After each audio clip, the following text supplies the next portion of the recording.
Olá, meus queridos amigos, muito bom dia! Muito bom dia, muito bom dia!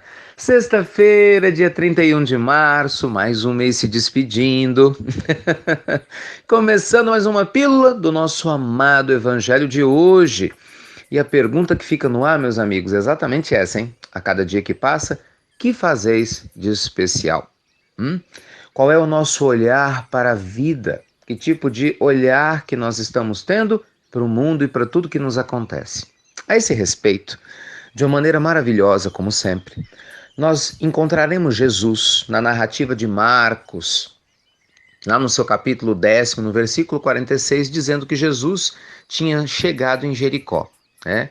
E ao sair ele de Jericó, junto com seus discípulos, de uma multidão enorme, né? Estava sentado uma pessoa cega, um mendigo cego, que chamava Bartimeu. Ele era o filho do senhor Timeu. E imagina que situação, né? Todo mundo passando por ali, ele cego, ouvindo, né, que Jesus fazia curas, que Jesus tocava os corações, que ele não julgava, que era amoroso e bondoso. Imagina aquela multidão gigantesca, ele não enxergava. Como é que ele ia se aproximar de Jesus? Então Bartimeu, ouvindo que Jesus se aproximava, ele acabou utilizando o único artifício que ele tinha, né? Gritar. E começou: Jesus, filho de Davi, tem compaixão de mim. É, e aí a multidão repreendia: quieto, cala a boca, fica quieto. E aí Marcos, Mateus e Lucas contam a mesma coisa, né? Que ele continuou gritando, ele não se deteve: Jesus, filho de Davi, tenha compaixão de mim, de Davi tenha compaixão de mim. Então, gente, Jesus parou. Olha que interessante isso, hein? Depois que ele insistiu no chamado. Não adianta a gente pedir a Deus uma vez ou outra, a gente tem que se mostrar persistente na nossa fé. E aí Jesus falou: chamai-o. E aí então acabaram chamando o cego e dizendo-lhe, né, tem bom ânimo, levanta, levanta-te, que Jesus te chama. Nisso acontece o mais interessante para mim nessa passagem. Jesus, assim que encontra com Bartimeu, pergunta para ele assim: que queres que eu faça? Então ele fala assim: mestre, que eu veja. Então, olha que interessante, gente, a resposta. Ele é curado, Jesus fala: vai, tua fé te salvou, mas olha a resposta dele: mestre, que eu veja.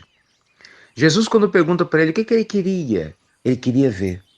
Só que, meus amigos, é que tá o detalhe: ver é diferente de enxergar, né? Muitas vezes nós podemos ter a visão do mundo sem enxergar a realidade do espírito. Já te ocorreu que muitos de nós somos cegos, mesmo enxergando, mesmo tendo nosso córtex visual funcionando perfeitamente, né, nossos olhos funcionando bem? Isso é muito sério. Jesus, em outro momento, no Sermão do Monte, chegou a repetir: aonde estiver o vosso tesouro, lá estará o vosso coração. A candeia do corpo são teus olhos. De novo, Jesus fala do olhar. Se teus olhos forem bons, tudo ao teu redor será luz. Se, porém, teus olhos forem maus, tudo ao redor de ti será trevas. Olha que interessante. Jesus sempre se refere ao olhar no Evangelho, a maneira como a gente olha. Em um outro momento maravilhoso de reflexões ligadas ao Evangelho, nós vamos encontrar no capítulo 8 de O Evangelho segundo o Espiritismo, lá no item 20, uma narrativa belíssima em que o cura d'Ars, né, o São Cura d'Ars dos nossos irmãos católicos, esse homem extraordinário que revolucionou a igreja com seu exemplo de vida no século XIX, mostrando uma lição profunda. Eles tinham invocado Cura d'Ars. Cura d'Ars tinha desencarnado há pouco tempo, ele tinha uma fama gigante, né, de ter sido um grande médium curador na cidadezinha, no vilarejo de Ars, lá na França.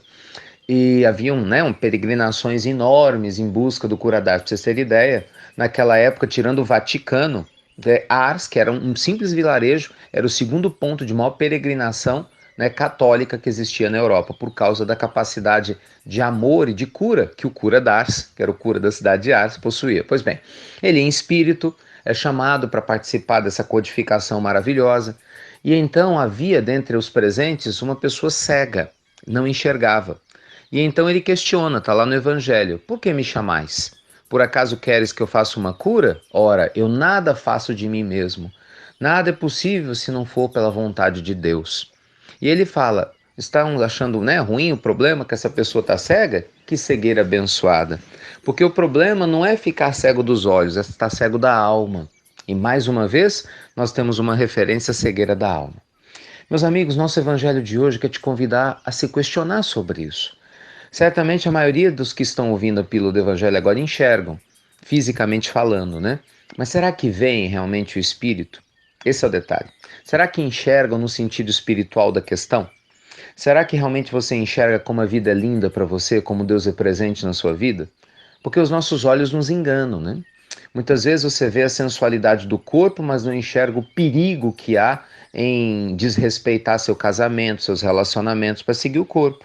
Às vezes você vai visualizar o que o dinheiro pode comprar, mas não enxerga verdadeiramente o que significa o egoísmo, a cupidez por trás do excesso de cobiça que pode fazer com que a gente fique apegado à matéria. Isso é muito profundo. Às vezes a gente fala assim, mas eu estou vendo o sofrimento, a dor minha, do meu pai, da minha mãe, da minha família. Sim, você vê a dor do corpo, a dificuldade financeira, mas será que você enxerga que na lei de causa e efeito essa experiência pode estar ajudando cada um de nós a se curar de chagas do passado que nós mesmos construímos em algum momento da nossa história, seja nessa existência ou em outra? Meus amigos, no final das contas a gente sempre volta no mesmo ponto, né? Nada acontece por acaso. Nosso Pai Celestial é soberanamente justo e bom. Então nunca nada chegaria até você sem que tivesse um fim útil, um propósito maravilhoso de despertar seu espírito para melhor. Então vamos aprender com Bartimeu, que não desistiu de pedir a ajuda de Jesus, mostrando a sua fé, tanto que Jesus, apesar da multidão toda, se vira para ele. E vamos fazer isso enxergando como nós somos luz e enxergando como nós podemos fazer a diferença na vida, não é? Ao nosso redor, apesar das dificuldades, se queixando menos e amando mais. Né, reclamando menos e fazendo o que está ao nosso alcance para melhorar a nossa vida material, sim, mas acima de tudo, abrir os olhos do nosso espírito, para a gente vencer nossos orgulhos, que isso é muito sério, né? Muita gente fala de Deus, mas está com o coração cheio de mágoa. É incompatível isso. Né? Muitas pessoas têm as escrituras sagradas na ponta da língua, mas é incapaz de ter uma palavra de doçura para alguém que não pensa como ele. Como que isso funciona? Então, sem perceber, perdão, às vezes a gente acaba o quê? Não enxergando verdadeiramente o que nós estamos fazendo da nossa vida, apesar de, tecnicamente falando, né, do ponto de vista do cérebro humano, nós estarmos visualizando as imagens todas muito bem. Então, será que realmente a gente enxerga? Você pode até brincar com as expressões, você pode até ver, mas será que enxerga? Ou, se você preferir, você pode falar, eu enxergo com os meus olhos, mas será que realmente você vê com a sua alma? Fica a reflexão, né, dessa sexta-feira maravilhosa, o dia de hoje, para a gente poder se preparar para o final de semana. E a vocês todos que estão aí na região de Lafayette, de Entre Rios, de Capela Nova, de Carandaí, esse final de semana, graças a Deus, mais um momento de encontro da nossa Falange do Bem, para as múltiplas atividades na região, gente vinda do Brasil todo como sempre. A gente conta com as vibrações de vocês, né, que estão em outros lugares, para sustentar esse trabalho de muito amor e carinho. Fiquem em paz, viu, meus amigos? Muito e muita luz. E antes que eu me esqueça, deixa eu agradecer o pessoal da Casa Girassol, lá da cidade de Nova Lima, em Minas Gerais. Ontem nós estivemos lá, uma casa tão querida, tão simpática, né? A gente participou de uma atividade, de uma palestra, e lançamos também o CD da Pílula do Evangelho lá, e mais do que isso, a simplicidade, a pureza, né, dos frequentadores, aquele clima gostoso, ameno, delicioso de confraternização, certamente foi mais um momento inesquecível, né, para todo mundo que esteve presente. Eu prometi que eu ia saudá-los a todos aqui na Pílula do Evangelho, estou cumprindo com muita alegria a minha promessa. Tá bom?